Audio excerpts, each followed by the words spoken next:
recognize me unless I put on my gloves, just in case. Oh, he's incognito.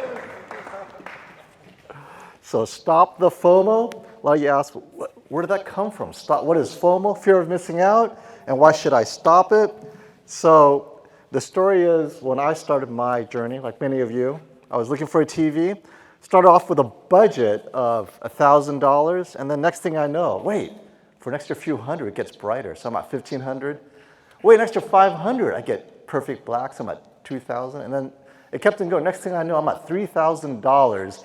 And then someone told me, goes, yeah, stop the FOMO, man. I'm like, stop what? I don't understand. Stop the fear of missing out. Just stop. Just buy what you want and don't think of the next feature because it doesn't end. And I thought, that's such a great theme because I'm not the only one. I know everyone keeps on telling me, wait, you want gaming, VRR, you want this, you want, and at the end, you always end up with the best flagship, only to discover 3 months later, they release a better TV for less. So I started my channel, Stop the FOMO, on YouTube, and the goal is to find out what your use case is and tell you, look, for what you do, this is good enough. You do not need gaming features because you don't even game. Why do you need this? And so it starts the discussion of what features do you need? So my theme today is two things. One, what separates the different technologies, right? Because we have LCD TVs, and then Mini-LED, and then full array local dimming zone, OLED, and then the amazing QD-OLED. And the question is, why should you get QD-OLED? Do you even need QD-OLED? And what does it bring to the table? What if you're still watching SDR 720p on a bad cable box? What TV then?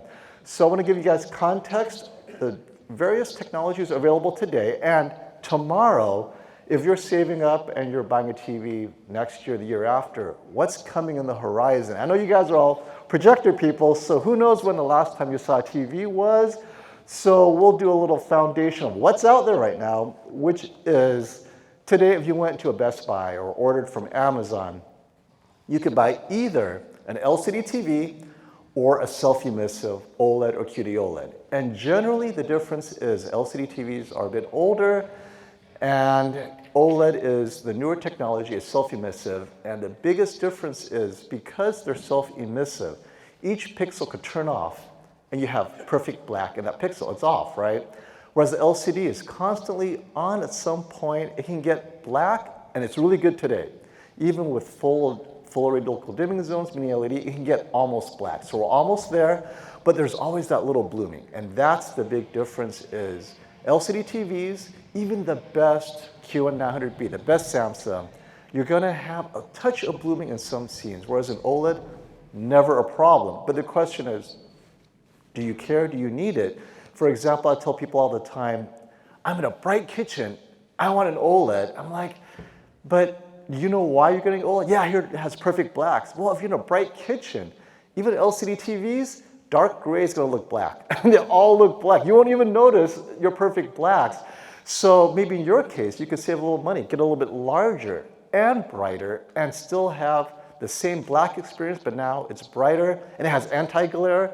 OLED TVs don't have the same anti-glare coating as some LCD TVs because they're not designed to be seen in a bright room with glare. So that's another question. So what I want to do is, when you're choosing a TV, because a lot of you, I don't know if you're in the market for TV, but if you are, the first question I always ask is, what's your use case? More importantly, where are you sitting in your house? What's the light condition?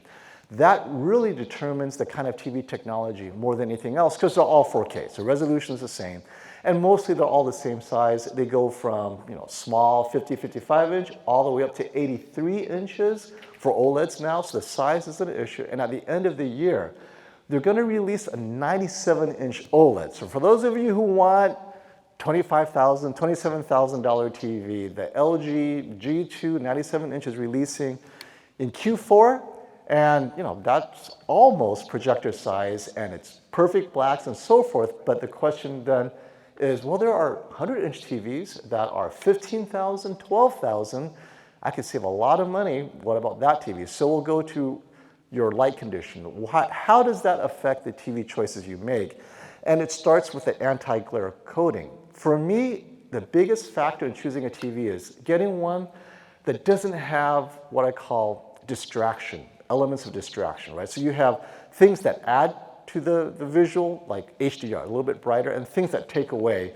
And the ones that take away, the two things, one which is worse than blooming, I think, is glare. If you're in a bright room, it doesn't matter how great the image is. If it reflects glare, peak brightness isn't as bright as the glare on the glossy screen.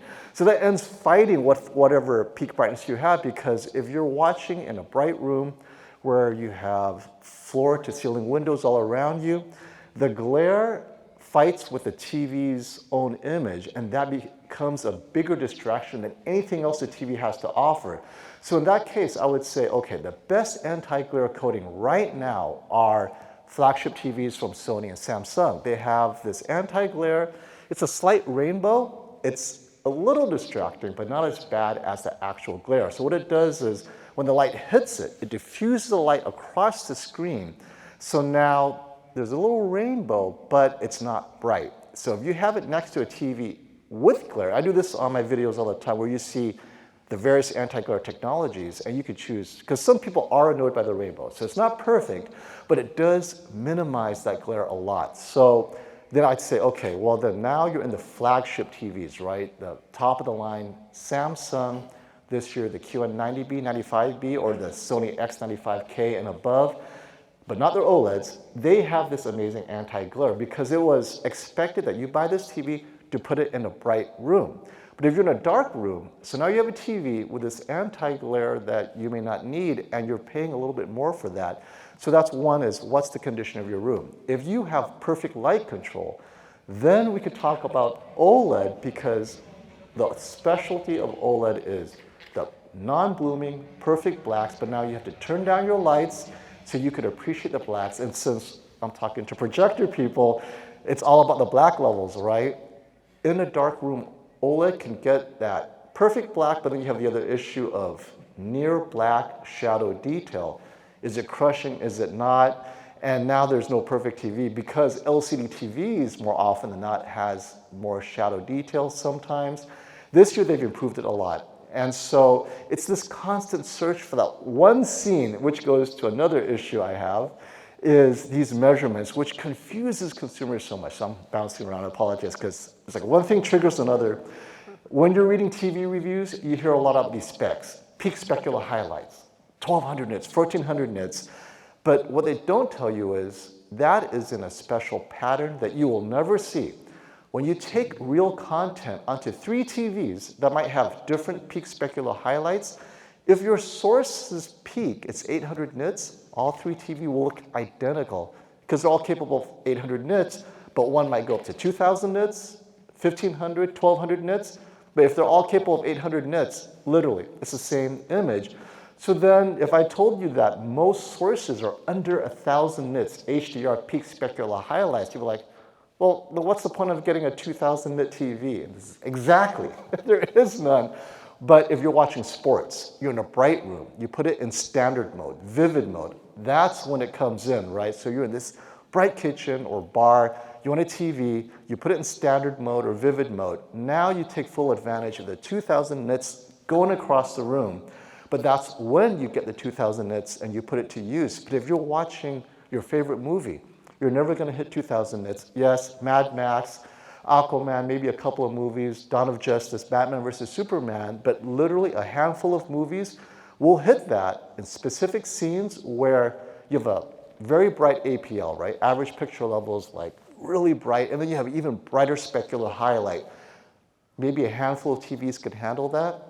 But if those aren't the movies you watch, you've just spent a lot of money on a feature you're never going to see or appreciate. So my goal is always to ask the TV prospective buyer, what's your use case?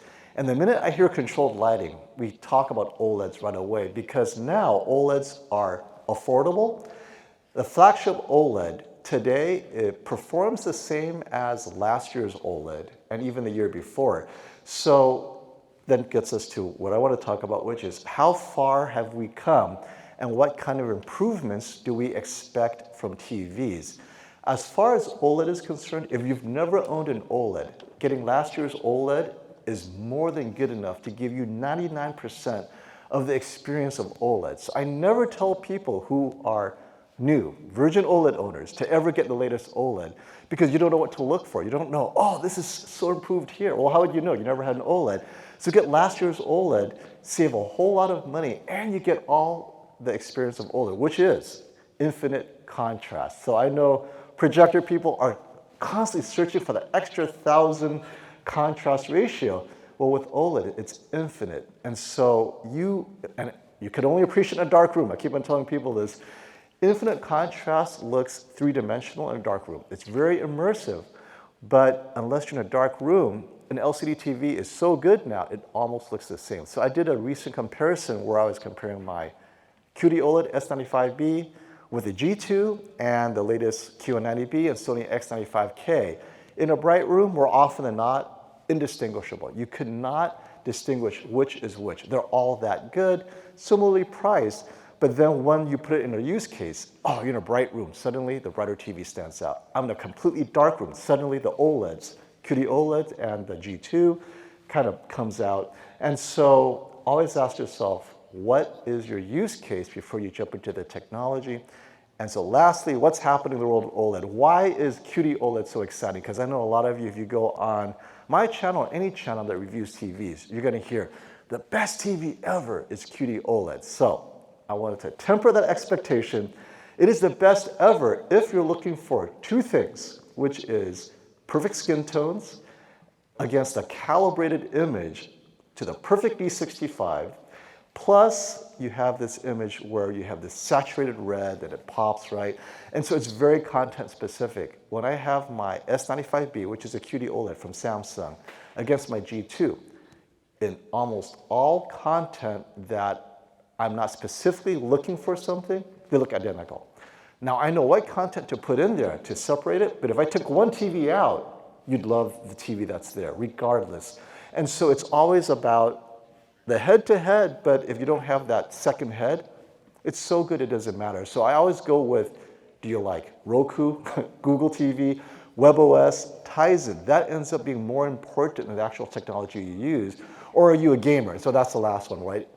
Gaming TVs separate themselves with the features, whether they do it well or not. And if you guys are gamers, really the LG OLED TVs are the best gaming TVs because LG is very focused on VRR, 4K 120, 48 gigabits per second. This long list of PC gaming requirements that LG has worked closely with to nail down. But if you're just a casual gamer, all the TVs look good today for casual gaming. PS5, Xbox Series X. Well, what about Dolby Vision? Oh, don't get me on Dolby Vision. So if we have time, I just gotta say this about Dolby Vision. And this is very controversial for Dolby Vision fans. There is no standard because on a Sony TV, the Dolby Vision on a Sony TV is so inaccurate. Unless you calibrate the Sony TV to Dolby Vision, it does not look like LG's Dolby Vision. And this is why if you get a Samsung, which doesn't have Dolby Vision, doesn't matter. Because the Sony's Dolby Vision and the Samsung's, whatever it does to HDR tone mapping, the Samsung will look more accurate.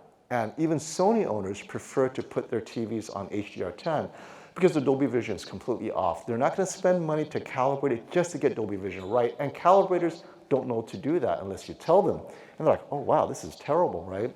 So what Dolby Vision does do right is they add the luminance gradient, but it has to be dimmer. So that's another the one thing people always think is, oh, Dolby Vision, 10,000 nits, it's gonna be brighter, 12-bit. That's 10 years from now, that's their dream. Today, if you use Dolby Vision, it pulls down the brightness, gives you better shadow gradient, but it's not a brighter image, it's just a different image. So that's something I have to give people context. The best Dolby Vision TV, the way it was intended really is from the LG, right? Because they use LG as their post-mastering TV to make sure it looks good, but they don't use a Sony TV, so who knows? They don't know. And so there's a lot involved in whether Dolby Vision is good or not. And it's also personal preference, but it's something to think about. So with that, let's see. Oh, QD OLED and OLED, I have to mention that. What is the difference between QD OLED and OLED? The biggest difference is quantum dot OLED, they use OLED, only blue OLED, right? A completely different technology in how the image is displayed. in OLED, this is LG Display's OLED. Right now, LG Display is the only company that makes WOLED, and this is the old school OLED that you've seen. The way they do it is they take the 3 colors RGB, and they make it into a white that goes through a color filter and then displays all the colors.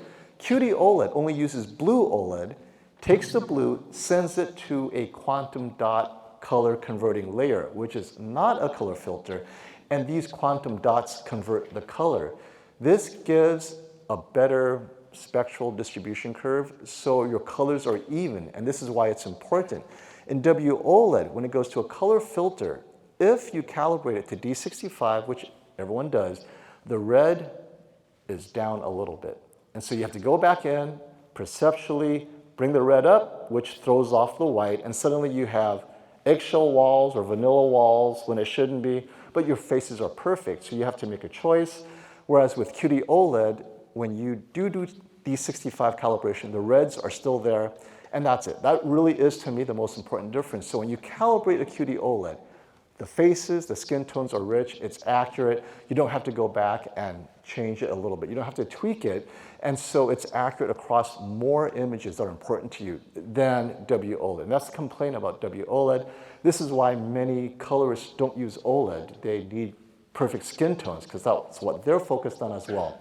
And so QD-OLED has solved that issue. So if skin tones are important to you, then QD-OLED. But if you think your OLED TV looks great, don't touch it. Now, moving forward, the biggest change, and this affects you all, is the larger TV sizes. This year's the first year we've had 4 brands that are releasing 97-inch TVs. You have, of course, Sony and Samsung. They brought it out last year. Then you have TCL with their $8,000 97-inch TV. That's an LCD TV. And you have the LG 97-inch OLED that's coming out at the end of the year. But next year, BOE, Chinese, the largest display manufacturer in the world, will be introducing their own OLED, 95-inch, much cheaper than LG's. The future is larger TVs to compete with projectors because they're seeing how much interest you have, and they figure, well, we can get it to 100-inch, maybe 120-inch one day, then people will stop buying projectors and start buying TVs. And so we're seeing a convergence, which I never would have expected to see. I thought it stops at 85 inches. So that's what excites me the most. And then, of course, WOLED isn't standing still. They're going to introduce what they call micro lens array to make their technology match QD-OLED, but the reds will still be a problem, so they'll get it brighter. So it's always a compromise, but I hope that kind of gets you caught up. Any questions? I'm sure I missed something. Questions about TVs? Anything related to TVs? Ask me now. Oh, yes, Jonathan. The thing that I hear the most, okay, so the question is, how much better can the TV get? Where we are today is awesome, but how much more is there? And there are 2 places, and okay, so is the problem the source or is the problem the display itself? If the source doesn't give me 4,000 nits, then I cannot test the display and see if it'll give me 4,000 nits. So HDR, so there are I'd say 2 places that we have room for improvement. One is the 10-bit to 12-bit, meaning if you guys notice, and I don't know if this is a projector issue, but on TVs, there's always what we call this pixelation or macro blocking or posterization where you have banding. You have these bright images, and normally you have a bright blue, and then the blue comes out or the light comes out. And you have this banding, color banding. That's an issue with, if you have lower bit, like 8-bit, you'll see that a lot. 10-bit's supposed to make it smoother, but it's still there. And 12-bit would make it perfectly smooth. But 12-bit content is hard, and it's expensive, and it takes a lot of data. Let's put that aside. The TVs are not capable of processing 12-bit. So there's room for that. And then the brightness, though, I think is a non-issue because here's the thing with brightness. So it's logarithmic. 100 nits to 200 nits, you go twice as bright. Oh, you see twice the brightness. But if you want to see twice the brightness at 200, adding another 100 nits doesn't do it. You have to go to 400, then 800, then 16. So we're at 1600. To get that next step up is 3200 nits. That's not possible with where we are today. More importantly, if you got there, the amount of heat that's released would melt the circuit board. And this is the issue they're dealing with. As they get brighter, at around 2000 nits, things start falling apart inside the TV. And the maker's like, okay, well, we can get brighter, but that's not going to last. And so they're kind of cutting it at 2000 because the amount of heat being released is an issue. So now they have to improve the thermal efficiency, convert more of that electricity into light, less of it into heat.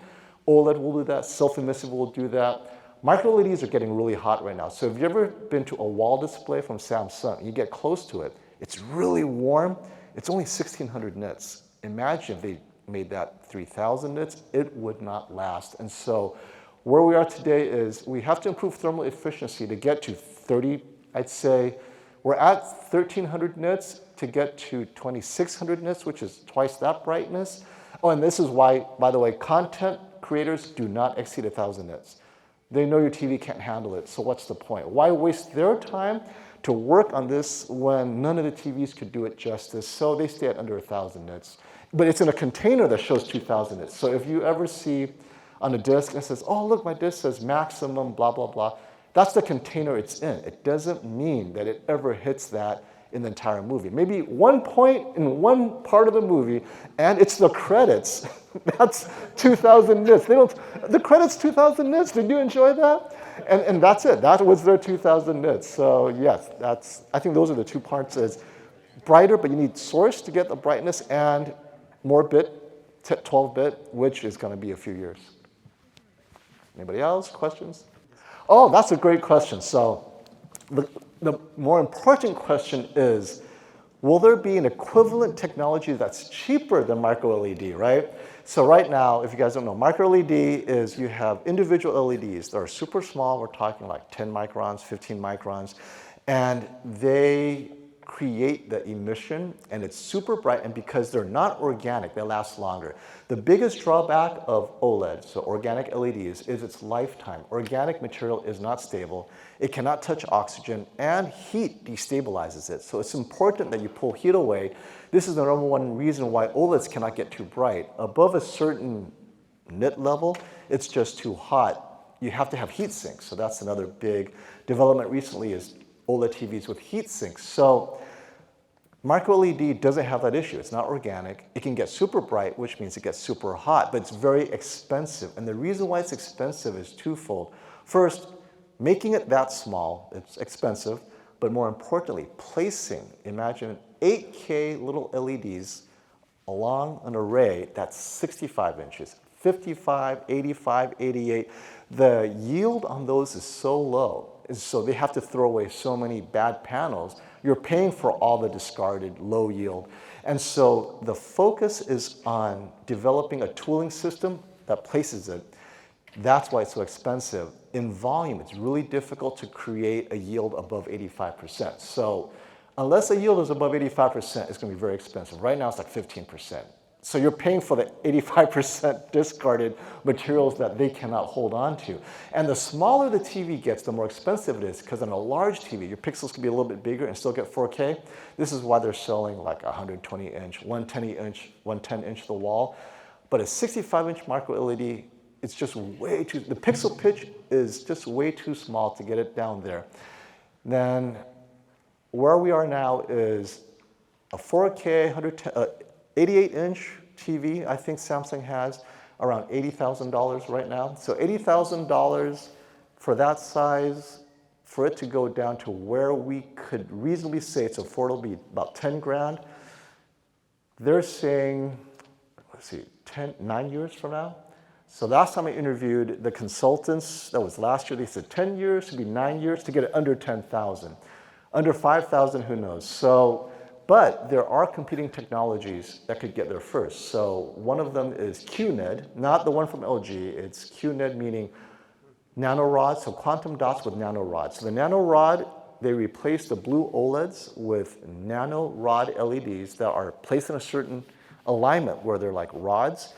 And they've shelved it, by the way, because they felt that QD-OLED is so, well, the headroom is so high, they're going to put off QLED and further develop QD-OLED because they think this might actually catch up to micro LED in performance without the expense. So we might be at micro LED levels sooner rather than later. And the test is this. Micro LEDs right now can hit close to 2,000 nits, and LG WOLED just finished testing their new product, the micro lens array, and it hit 2,000 nits. So like, wait a minute, if WOLED is hitting 2,000 nits, and that means QD-OLED is not far off, all that differentiates them is the lifetime. The micro LED will last a lot longer, and OLED won't. But if you guys replace your TVs every 5 years, it might be a moot point. So that's something to think about. Any more questions before I run off? Yeah. We're at 4K content now, and we're having talk about 8K, but I've heard somebody that I listened to told me that 12K resolution is, anything beyond that is beyond the human eye. Right. Is that correct? So there's so much to unpack there. First, how close are you sitting? Right. Right now, where we are with 4K, we'll start with 4K. Most people prefer to sit, let's just say a 77-inch TV. They prefer to sit anywhere from 7 feet and above. Nobody sits even 6 feet from a 77-inch, and maybe someone would sit 5 feet. So the research, the most recent one, they had a bunch of different people, pilots with 2010 vision and the like. The people with the best vision had to sit 4 feet away from a 77-inch to be able to see the difference between 4K and 8K native content. And it wasn't all content. It was specifically documentaries of nature, where there's hair, fur, because that, now you see the resolution. If it's just us sitting around, no one can tell that one is 8K or 4K because the detail isn't there. So it's very specific nature documentaries where hair, feathers, just a lot of texture. And they're close enough that the texture could be resolved from 4 feet away from a 77-inch, 75-inch TV. So if that's the context, then 8K has a long way to go. And the worst part is, if you put 8K in motion, this is static. 8K in motion, it has to be at 120 frames per second to preserve the resolution. Otherwise, it appears 4K. And so if you're watching an action movie, 8K action movies make no sense at all because it's 24p right now. And the amount of data to push 120 frames per second at 8K would destroy your internet. I mean, there's no way, right? So that's, the reality is it's a lot of work for so little gain. Yeah, and audio would be a better game in that case. Good question. Yeah, that's a lot of confusion there. Yeah. Do you see aspect ratio changing 10 years from now, or are we going to stay at 16:9? This is interesting. I see 16:9 becoming more prevalent, big theater releases, because they then go straight to Netflix, and people don't like black bars. And this allows them to avoid the black bar issue. Now, you have Curious, Nolan and the like, where I will always have this certain thing. But because Netflix, Prime Video, they are driving the economy, they invest more in production. I mean, you've seen how much content they produce. They want 16:9. They want nothing to do with widescreen. So you'll have a separation between the traditional old school studios, which is small, and there's going to be people just getting 16:9 as content more often than not because its distribution cost is so much easier and cheaper. So I see 16:9 becoming more and more prevalent. And then you have Disney's IMAX Enhanced, which is a little bit in the middle, so that might end up being a thing. But I think 16:9 is going. I prefer CinemaScope, I love the wide, but it's going to be rare. So, and Michael, pull me off the stage whenever you need to, because I don't. So I'll just take questions until Brian just pulls the hood.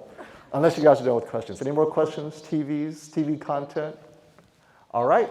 With that out of the way, back to Michael.